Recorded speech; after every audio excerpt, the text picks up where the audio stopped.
Hello, hello! On se retrouve dans cette dernière masterclass pour parler du chakra troisième œil, du chakra coronal et donc du chakra aussi de l'âme qu'on peut appeler, enfin que moi j'aime bien en tout cas appeler le chakra ciel. Donc du coup, on attaque tout de suite avec le chakra troisième œil qui se situe au milieu du front. Donc évidemment, comme à chaque fois, je t'invite à ressentir qu'est-ce que pour toi est le milieu du front. Est-ce que c'est ici? Est-ce que c'est ici? Est-ce que c'est là? Est-ce que c'est ailleurs? Vraiment, sois à l'écoute de ce que toi tu ressens avant tout. Et du coup, j'ai envie de te parler donc de ce chakra-là. Alors évidemment, ce qu'on en connaît le plus, c'est le fait que c'est un chakra qui éveille la conscience, qui nous permet d'accéder à de nouvelles consciences, tout simplement. Mais c'est vrai, mais ce n'est pas que ça, en fait. Et c'est aussi celui qui est relié à l'espace du mental, de l'intuition aussi. Et donc, là, on va commencer par parler du mental. Donc, effectivement, c'est dans ce chakra-là que se construit toutes nos pensées, tout ce qui peut se passer et tout comment on va réfléchir, comment le mental a une énergie qui lui est propre et qui nous est très, très utile. Mais parfois, c'est aussi une énergie qui peut vite nous déborder. Et du coup, c'est dans ce chakra-là, en venant explorer ce chakra-là et aussi en travaillant avec la couleur indigo, qu'on peut venir apprendre à trouver un équilibre dans l'espace du mental pour qu'il ne soit pas trop envahissant, ni en même temps complètement ailleurs, pas là, et être juste connecté à quelque chose de peut-être très très spirituel, mais pas non plus dans la matière et dans le concret. Donc trouver un juste équilibre là-dedans. Euh, Ensuite, c'est aussi dans le fait de quand on a beaucoup beaucoup de pensées, qu'on est perdu, qu'on est à l'ouest quelque part, parce il y a un espèce de débat dans notre tête qui se fait et que c'est des pensées et des pensées et des pensées, un peu la petite roue de l'hamster là dans le cerveau. C'est quelque chose qui est très très épuisant déjà, qui demande beaucoup beaucoup d'énergie, qui peut même potentiellement amener des migraines. Moi je sais que mes migraines sont, quand j'en ai, elles sont liées à ça clairement. Et quand on arrive à amener en fait un espèce d'apaisement en fait dans ça, qu'on apaise cette agitation là, eh bien on retrouve évidemment plus de clarté. Et c'est quand on retrouve du coup cette clarté là qu'on peut renouer avec notre intuition et donc se laisser guider par elle, tout simplement. Donc ce chakra-là, dans ce que l'on peut y vivre comme expérience, ça nous permet vraiment d'acquérir la sagesse des expériences que l'on a passées, puisqu'on peut prendre du coup du recul, analyser et apprendre de ça. Et donc c'est dans ce chakra que on vient développer notre capacité de discernement, ce qui est quand même très très utile quand on souhaite apprendre, évoluer et surtout ne pas répéter les mêmes choses à l'infini sans comprendre pourquoi. Donc ici, on apprend vraiment à avoir une vision qui est plus claire, plus limpide sur la situation et que l'on vit actuellement. Parce que aussi ce qui se passe, c'est que plus on apprend des expériences du passé et plus on est en capacité à voir dans les expériences du présent ce qui est en train de se jouer au-delà de la situation que notre mental veut bien voir. Et on est moins dans la situation pleinement et on a plus facilement en fait ce côté de détachement et de dire mais ok, je prends du recul et ok, en fait quand je dézoome, qu'est-ce que je vois en plus en fait et qu'est-ce que je peux prendre en compte en plus. Donc tout ça, ça se joue vraiment dans cet espace-là. Donc ce chakra, sa couleur associée, eh bien c'est l'indigo du coup. Donc l'indigo, qu'est-ce qu'il apporte? Eh bien évidemment, je pense que tu l'auras compris, c'est l'apaisement mental et c'est aussi le développement donc de notre intuition, puisque quand, comme je l'ai dit, on commence à apaiser notre mental, on peut enfin avoir accès plus facilement à notre intuition. En fait, c'est une histoire d'équilibre. Si le mental prend toute la place, l'intuition n'a pas de place. Et à l'inverse, si l'intuition prend toute la place, le mental n'a pas de place. Et le mental reste utile malgré tout. Donc il y a un jeu d'équilibre à trouver entre les deux. Et puis aussi, donc, il y a la notion d'éveiller sa conscience. Et donc, comme, oui, j'en ai pas parlé du coup pour ce chakra, parce que c'est ce qui est le plus connu, mais clairement, c'est aussi par cette sagesse et par ce discernement que l'on peut venir apporter vraiment d'éveiller sa conscience. Pour moi, je l'ai déjà dit, je crois, dans d'autres vidéos, mais ce chakra-là, c'est un peu comme si d'un seul coup, on avait fait... C'est comme si, au bout d'un moment, en fait, on a fait le tour de notre maison. On connaît toutes les pièces par cœur, on connaît tous les recoins. Et il y a un moment donné où on se dit, bon, bah là, on se sent un peu bloqué, on sait plus trop... Voilà, on connaît tout par cœur. Et bien, on vient ouvrir une porte qu'on n'avait jamais vue avant. Et là, il y a toute une pièce, toute toute une pièce qu'on ne connaît pas, qu'on découvre, et tout un pan de choses, d'objets, de choses dedans, qui font qu'on a encore à apprendre et à expérimenter. Et bien pour moi, éveiller sa conscience, c'est ça. C'est pas se dire d'un seul coup, je suis un être plus supérieur que tout le monde. Non, c'est juste, j'ouvre une pièce, et en fait, je me rends compte même à quel point, du coup, finalement, j'ai encore tout à apprendre. Et c'est ça qui est beau. Et ça apporte aussi donc la guérison émotionnelle, puisque du coup, quand on est en capacité à revenir sur les expériences du passé et à apprendre de ça, forcément on vient guérir des espaces en nous, et ça nous permet de ne pas réitérer les mêmes choses. Et donc c'est là aussi qu'on réincarne avec l'indigo le changement, et où vraiment du coup on vient agir et faire et être dans un espace qui est nouveau, qui est une nouvelle version de nous-mêmes, avec quelque chose qui est plus guéri à l'intérieur de nous, tout simplement. Donc, comme petit exercice que j'ai envie de te proposer, eh bien, dans justement ce chakra, c'est justement d'expérimenter le fait de faire le vide dans ta tête. Surtout dans les moments où, quand tu vois que voilà, il y a beaucoup de pensées qui sont en même temps, ça s'agite, ça se répond. C'est comme si à l'intérieur de ta propre tête, il y avait une conversation, et des fois c'est nécessaire, mais des fois les conversations là, elles sont juste, elles servent à rien, dans le sens où des fois c'est juste je te réponds, mais en fait il n'y a jamais de finalité, et surtout il y a peut-être même parfois pas de sens, et c'est juste de la contradiction pour de la contradiction, et des fois, alors autant des fois ça peut être constructif et il y a besoin, et je n'enlève pas ça, mais il y a aussi des fois où c'est contre-productif, tout simplement, parce que c'est juste épuisant, ça s'anime en nous, on ne le maîtrise plus, et ça nous prend toute notre énergie, et on n'arrive pas à défocuser de ça. Et donc dans ces moments-là, je t'invite vraiment déjà à prendre conscience des moments où ça se passe, de te dire ah tiens, là il y a quand même beaucoup de pensées, peut-être trop pour moi. Et du coup, quand tu arrives à repérer ça, à reprendre les rênes et à te dire ok, j'ai pas envie de m'épuiser inutilement, donc je vais juste faire une pause mentale. Qu'est-ce que c'est une pause mentale en fait? Eh bien c'est juste stopper tes pensées durant un temps. Donc ça peut être 5 minutes, 10 minutes, 1 heure, 2 heures, en fonction du temps que tu sens que tu as besoin, soit à l'écoute de toi, il n'y a que toi qui peux savoir ça. Et juste du coup, à la place, eh bien, te concentrer sur ce que je sais pas, par exemple, ça peut être une idée de écouter ce qu'il y a autour de toi. Si par exemple ça peut t'aider, parce que des fois c'est pas évident de se dire ok, j'arrête juste de toutes les pensées, et des fois, plutôt que de juste se dire ça, et de, quand une pensée arrive, essayer de la rejeter, juste être concentré sur par exemple ce qui est à l'extérieur de toi. Donc c'est à dire que notamment si tu vis comme moi dans la nature, c'est quand même plus agréable, je pense, que si tu vis avec le bruit de la ville. Mais juste par exemple écouter le chant des oiseaux, écouter les feuilles dans le vent par exemple, ou le vent dans les feuilles plutôt. Ça peut être écouter, je sais pas, le bruit des insectes, le bruit de ce que tu veux, mais quelque chose. Ou alors par exemple si tu vis en ville et que tu n'as pas accès à tout ça, moi ce que j'aime bien faire aussi, c'est mettre de la musique où il n'y a pas de paroles, où il n'y a juste que de l'instrumental, et te concentrer juste sur ce jeu d'instruments qui se passe, sans y mettre de pensée, sans y mettre de réflexion, sans y chercher à décortiquer quoi que ce soit, mais juste d'avoir un focus qui soit sur autre chose, qui soit vraiment une concentration, que ta concentration mentale se positionne sur quelque chose qui ne te demande pas de réfléchir, pour juste ramener le calme à l'intérieur de toi. Et ce qui peut aider en faisant ça, évidemment, c'est de fermer les yeux.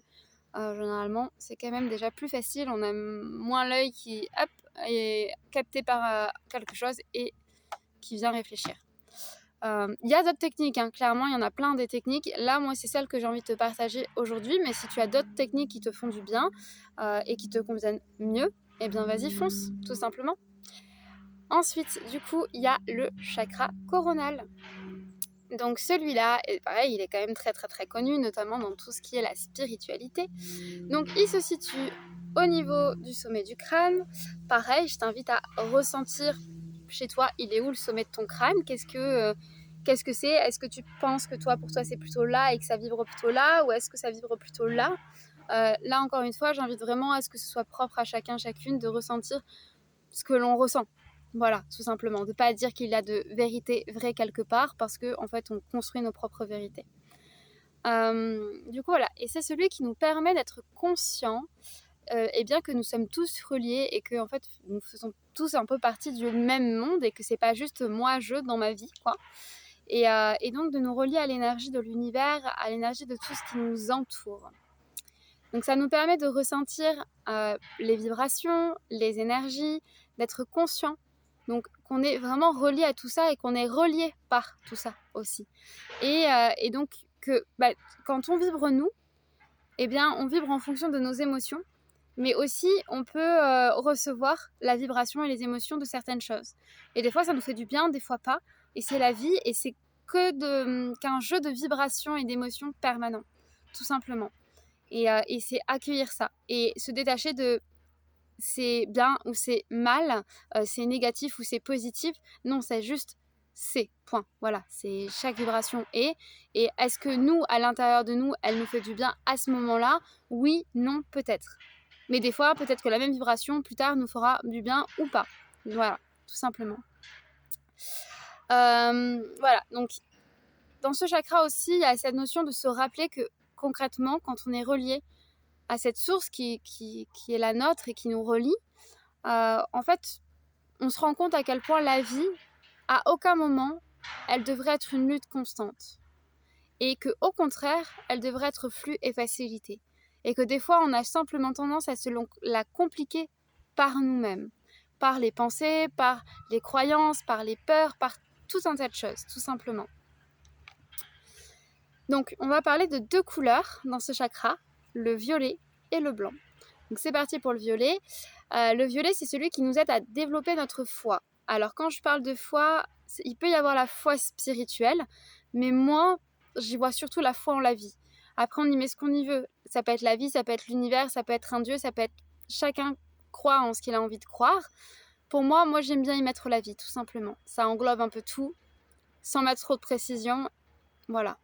Mais avoir foi en le fait que les choses, elles vont se passer au mieux pour nous et que concrètement, en fait, rien ne nous pousse à... Enfin, il y a rien qui est malsain et qui va venir nous punir ou nous mettre des coups, en fait. Non, il y a des défis, c'est vrai. Mais si les défis ils arrivent dans notre vie, c'est aussi que, quelque part, la vie, elle sait, ou l'univers sait, que concrètement, on est capable, en fait, de les relever, ces défis. Même si ça ne veut pas dire que ça doit être facile. Et d'ailleurs, des fois, ce qui rend bien difficile les choses, c'est la peur de ne pas y arriver. C'est la frustration de devoir faire... Enfin, c'est des émotions que l'on se rajoute et qui nous déconnectent juste de cette confiance-là, qui rend les choses beaucoup plus compliquées. Cette couleur aussi, c'est celle qui nous ramène à la conscience des rêves. Donc elle est géniale en 2 sens. Il y a le côté de réaliser ses propres rêves dans la matière, mais il y a aussi le côté de venir être à l'écoute de nos rêves dans notre sommeil et de pouvoir être en conscience avec ces rêves-là, donc saisir les messages. Alors après, c'est propre à chacun, chacune, de savoir si tous nos rêves ont des messages ou pas. Moi, je ne pense pas, mais peut-être que si, peut-être que je n'entends pas tout simplement. Mais voilà, il y a une certaine maîtrise et de pouvoir être dans cette espèce de conscience éveillée au sein d'un sommeil où on dort, quoi, tout simplement, d'un rêve dans notre sommeil. Il y a aussi donc avec cette couleur la conscience de l'univers qui du coup est tout ce qui nous entoure, comme je disais tout à l'heure, les arbres, la terre, le ciel, les astres, enfin de voir même au-delà en fait de notre planète comment on peut être relié à d'autres choses. Et il y a aussi la notion d'éveil spirituel du coup. Là il y a beaucoup de choses à dire dans lesquelles je ne rentrerai peut-être pas parce que c'est très très vaste ce que l'on peut entendre par le mot éveil spirituel.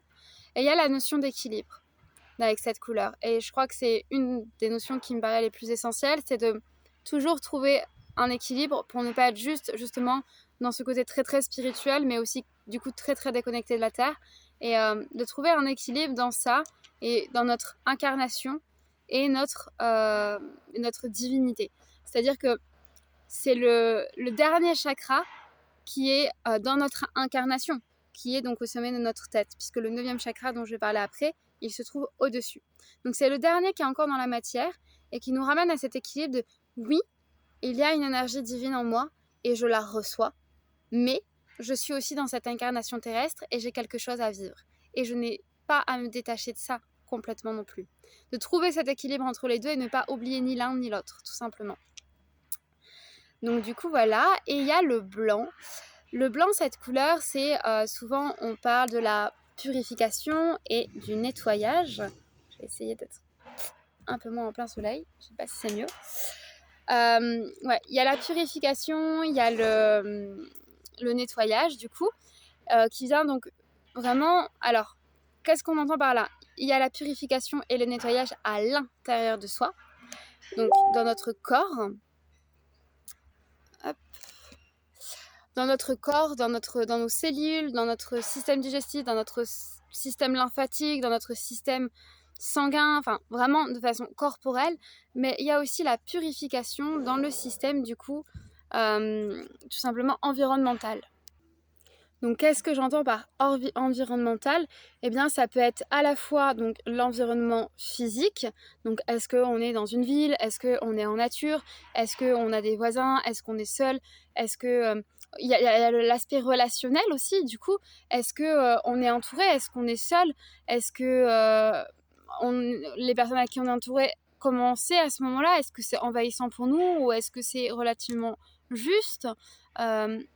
Il y a aussi le travail, il y a tout ce qui nous entoure. Il y a aussi des aspects plus subtils au niveau énergétique, par exemple les télévisions, les trucs électromagnétiques, les ordinateurs, les téléphones, j'en sais trop rien, je ne connais pas tout ce que l'on peut dire d'un point de vue plus subtil au niveau des différentes énergétiques qui parfois peuvent venir nous polluer en ce sens, dans les trucs électromagnétiques, tout ça. Mais ça aussi, ça a un impact. Tout a un impact puisque tout est énergie. C'est-à-dire que vous prenez, je sais pas, une bouteille d'eau, c'est une vibration aussi, c'est une énergie aussi. Donc c'est tout. Voilà. Et ensuite, du coup, c'est aussi donc le blanc, forcément, c'est symbole de lumière. Ça me semble paraître assez évident. Et donc, avec le blanc, qu'est-ce qui se passe? Eh bien, c'est que ça vient dissoudre le noir qu'on a vu dans le deuxième chakra. C'est-à-dire que dans nos parts sombres, quand on vient explorer nos parts sombres et que parfois on va un peu en profondeur et qu'on a cette sensation de se perdre dans ces parts-là, eh bien le blanc nous aide à dissoudre ce noir pour pouvoir y amener plus de lumière. Ça nous reconnecte aussi cette couleur à l'amour du divin, puisque du coup, on est toujours dans le chakra donc, coronal, et donc avec cette conscience que il y a une certaine pureté en fait dans notre amour. Et quand là je parle d'amour, je ne parle pas amour forcément que de couple, etc. Et surtout là, c'est l'amour juste de l'être. Et quand je parle de l'être, je parle pas que de l'être humain, de l'être de façon générale. De la vie en fait, de tout ce qui est. Donc même un arbre, il est, même un animal, il est, même comme je disais, une bouteille, c'est quelque chose qui est, tout simplement. Et c'est vraiment l'amour de tout ça, cet amour tout simplement pur et cristallin. C'est aussi une couleur qui nous permet, et ça je pense que c'est quand même très très important aussi, de définir nos besoins prioritaires pour ne pas justement se laisser entacher par diverses choses qui du coup nous éparpillent et du coup qui nous permet de vraiment avoir ce côté de voilà, qu'est-ce que là moi j'ai besoin dans ma vie et comment je mets en fait ça en priorité pour être bien et pour avancer. Et grâce à ça, on retrouve aussi notre unicité avec cette couleur. C'est-à-dire que quand on arrête d'être éparpillé par les besoins des autres ou par d'autres besoins qui finalement sont peut-être pas si importants là dans l'instant T, on peut se reconnecter à quelque chose de plus centré en nous, de plus aligné, qui fait que en fait on est unis, on est notre unité déjà de base. Et quand on arrive à retrouver ce centre en nous, on peut être dans l'unicité avec l'extérieur. Et on peut être pleinement nous, dans notre vibration la plus pure et la plus juste avec le monde qui nous entoure, qu'il soit proche ou qu'il ne le soit pas, mais avec cette connexion justement qui nous relie tous, tout simplement. Alors là, je vais te proposer donc quelques questions par rapport à ce chakra-là. Donc la première, c'est quelles sont tes priorités, du coup, évidemment, parce que je pense que c'est quand même très très important de savoir établir ça. Et des fois, ça arrive qu'on vit des choses et qu'on se rende compte après coup qu'on n'a peut-être pas respecté nos priorités. mais plus on s'en rend compte rapidement et plus aussi on peut ajuster ou s'ajuster vis-à-vis de ça. Ensuite, la deuxième question, c'est comment peux-tu apprendre à te respecter davantage? C'est vrai que j'en ai pas parlé avec la couleur violette, mais cette couleur-là, comme elle nous reconnecte à l'énergie du divin, elle nous rappelle à quel point nous aussi, en fait, on a une part divine à l'intérieur de nous, et elle nous invite au respect de soi. À se dire que, en fait, mince quoi, je suis quand même moi, je suis quand même unique, et en fait, j'ai le droit d'être respectée. Donc, comment peux-tu te respecter davantage? Et la troisième question, c'est comment tu peux développer ta confiance en la vie? Comment tu peux venir amener en toi cet espace de confiance que tout ira bien, que tout sera pour le mieux et qu'on veut, en fait, on veut tous le meilleur pour toi, quoi qu'il arrive. Et quoi qu'on en dise et quoi qu'il se passe. Et la dernière question, c'est qu'est-ce que tu peux mettre en place pour réaliser donc tes rêves? Donc, c'est quand même super important, les 3 autres questions, pour en arriver à celle-là, parce que du coup, c'est ce qui te permet d'avoir, entre guillemets, un plan d'action, ou en tout cas des idées qui soient les plus justes et les plus alignées à toi. Voilà. Donc, c'est parti pour le dernier chakra, le chakra de l'âme, qui du coup se situe environ 30 cm au-dessus de nous, au-dessus de notre crâne, et qui du coup, lui, filtre toutes les énergies lumineuses de l'esprit et de l'univers. Donc il agit vraiment un filtre comme entre ce que l'on reçoit et ce que l'on envoie. Et c'est lui qui du coup permet que on reçoit ou on envoie des choses qui sont plus pures et qui du coup ne viennent pas interférer avec notre chakra coronaire. Donc c'est vraiment le filtre de cette incarnation. Donc si on doit recevoir aussi des messages, des choses comme ça, je dirais que c'est filtré aussi par ça, pour notamment dans la réception, pour s'assurer de recevoir ce qu'on est capable de recevoir, et pas plus et pas moins. Et au même titre que quand on envoie, eh bien que tout ce que l'on envoie reste d'une certaine pureté, et que ce ne soit pas engendré par les expériences qui parfois peuvent être douloureuses ou compliquées ou reliées à des choses beaucoup plus terrestres dans l'univers. C'est la protection, je dirais, de l'univers, tout simplement, de garder cette pureté qui veille sur nous et qui ne vient pas, entre guillemets, l'assombrir. Du coup, voilà. Donc, quand il est bien équilibré, ce chakra, il nous donne du coup la sensation d'incarner la paix. Et du coup, on est capable de canaliser et de retenir donc les énergies qui nous entourent, autour de nous, au-dessus de nous, en dessous de nous, et qui du coup renforcent notre capacité à manifester ce que l'on souhaite dans notre vie, tout simplement. Donc avec lui, du coup, c'est possible d'imaginer un petit peu aussi que le temps n'est pas, le temps et l'espace n'est pas réellement une réalité linéaire. C'est-à-dire que c'est dans ce chakra-là qu'on peut commencer à expérimenter que le passé, le présent et le futur, en fait, sont synchro. Et donc là, ça part beaucoup plus loin, et je pense qu'il faut vraiment l'expérimenter pour le vivre. Moi, j'ai peu d'expérience par rapport à ça, mais j'arrive à avoir un certain recul sans dire que je l'ai au quotidien, clairement, on va pas se mentir. Mais c'est de se rendre compte qu'il y a potentiellement différentes réalités qui se jouent, et que des fois, tout peut se confondre. Et que des choses du passé peuvent revenir dans notre présent, des choses du futur qu'on projette du futur peuvent venir, et qu'il peut y avoir aussi d'autres espaces-temps que l'on n'a pas conscience, et que voilà, en fait, que la notion du temps, quelque part, je dirais que on l'a inventé, et que potentiellement ça n'existe peut-être pas, ou du moins ça existe parce qu'on l'a créé, quoi. Mais là, c'est encore autre chose que je ne développerai pas plus, du coup. Donc on va parler de la dernière couleur aussi, la couleur argent. Donc cette couleur, elle est très très belle, dans le sens où c'est un peu la clé de guérison pour moi, celle-ci. C'est celle qui va venir nous rassembler, nous restructurer, nous guérir. Moi, j'aime beaucoup la comparer à un puzzle. Parce que quand on a un puzzle, il y a plein de pièces qui sont complètement éparpillées, et des fois, on peut même en perdre. Et du coup, on rassemble toutes ces pièces-là. Il y a une restructuration qui se fait, dans le sens où déjà on va commencer notre puzzle, donc on va commencer par trier un petit peu les bords, comment on va remettre un petit peu les choses par leur couleur, une espèce de réassociation des pièces. Et petit à petit, on va les réemboîter les unes dans les autres. Et là, il y a la restructuration qui commence à se faire. On restructure le puzzle.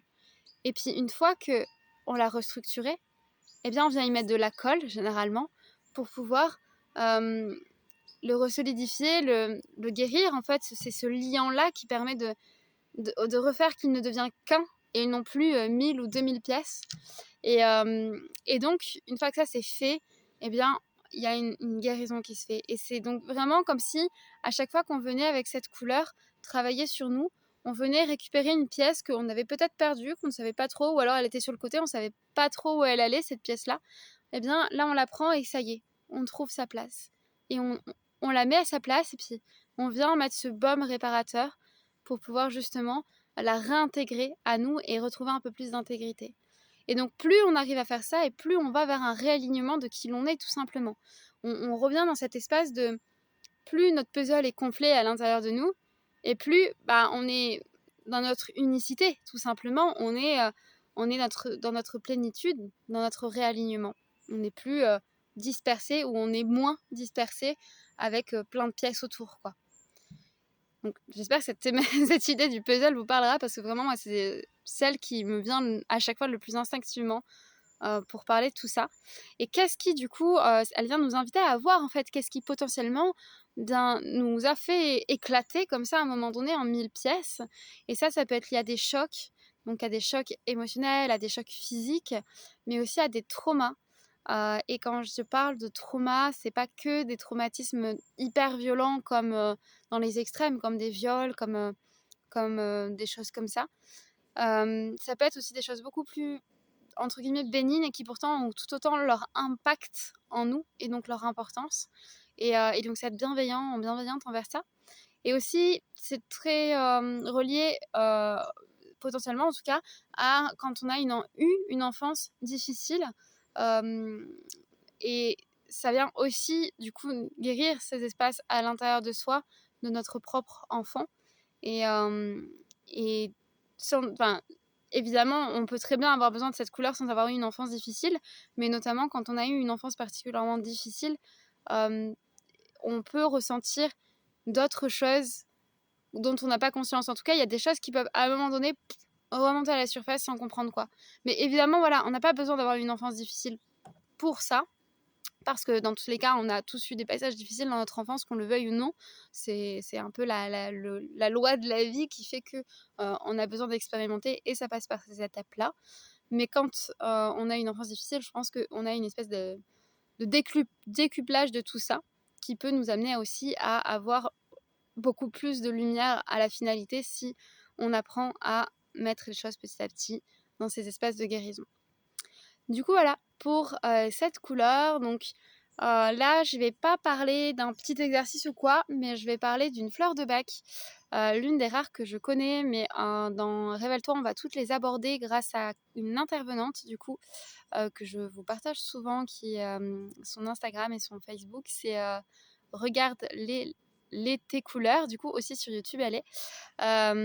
Du coup voilà, donc c'est elle qui va venir nous parler des fleurs de bac. Et là, moi, du coup, l'une des rares que je connais, c'est la Star of Bethlehem, donc l'étoile de Bethléem, qui justement est très connectée à l'énergie de l'argent, et qui vient faire ressurgir en tout cas de l'expérience que j'ai eue avec elle, des choses du passé, des émotions qui sont enfouies depuis très très longtemps, qu'on n'a pas eu envie de voir, et qui vient justement les mettre en lumière, les ressortir, et justement ramener de la réparation dans ces espaces-là. Donc c'est pour ça que je la trouve très connectée à l'argent, parce qu'elles ont elles ont la même vibration quelque part. Simplement, les méthodes utilisées sont différentes. Ouais, je vais faire un petit topo vite fait sur la différence. C'est-à-dire que toutes les couleurs là dont je vous parle, et notamment dans comment on va les aborder dans Révèle-toi, qui démarrera du coup début octobre, et les inscriptions qui vont démarrer d'ici quelques jours, j'ai trop hâte. Du coup, moi, je vais vous inviter à venir travailler avec des parfums en olfactothérapie. Donc, c'est-à-dire que c'est des synergies d'huiles essentielles qui sont donc bien choisies en fonction du dosage pour retrouver une vibration bien spécifique qui correspond à une émotion et une énergie bien spécifiques. Et donc chaque couleur a sa propre vibration.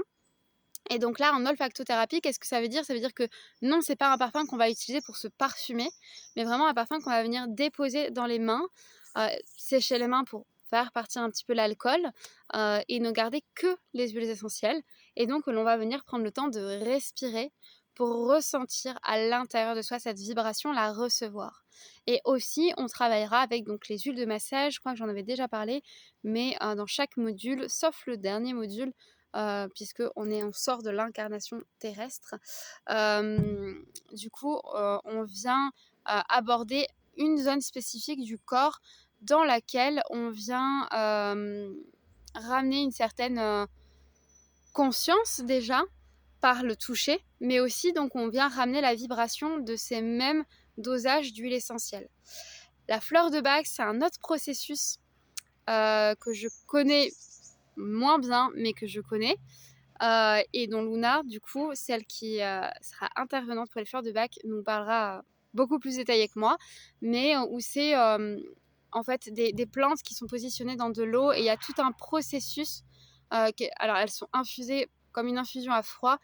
Il y a tout un processus bien spécifique et des étapes bien spécifiques avec le soleil et les nuages, etc. Enfin, il y a tout un schéma très important, bien à respecter pour que ça fonctionne, mais où c'est la vibration de la plante qui est diffusée en gros dans l'eau et on se sert de cette eau-là. Après, donc, il y a tout un processus où ils mettent un petit peu d'alcool de raisin, si je dis pas de bêtises, pour venir du coup stabiliser cette vibration-là et ensuite on réutilise ça avec quelques gouttes que l'on peut venir mettre dans de l'eau, des choses comme ça. Donc du coup, voilà. Et mais donc Luna en parlera beaucoup mieux que moi quand ça sera son tour dans chaque module, donc elle interviendra dans chaque module pour le faire, tout simplement. Voilà pour cette dernière masterclass et n'hésitez pas à me dire en commentaire justement si ça vibre en vous, si ça résonne, si ça vous donne envie, si ça vous parle, si ça vous apprend des choses ou tout ce que vous voulez. Mais juste voilà, n'hésitez pas à interagir. On est humain et je pense qu'on a besoin de ça, d'interaction.